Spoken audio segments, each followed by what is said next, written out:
اهلا بيكم.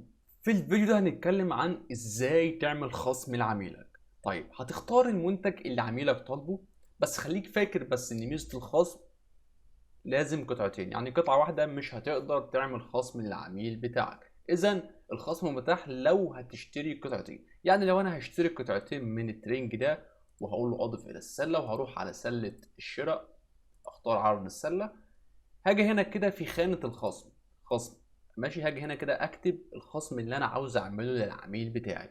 انا عمولتي 80، عمولتي 80 جنيه. خلي بالك بقول لك 50% حد اقصى من العمولة، يعني ما ينفعش ازود عن 40، يعني انا هعمل 40 جنيه خصم كده مفيش اي مشكلة خالص. طيب لو عملت 50 جنيه خصم مش هيرضى، هيرفض معايا لان الموقع بيقول لك 50% بس، او رفض.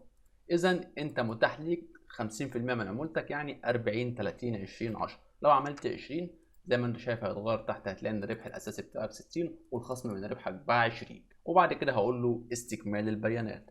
بس كده.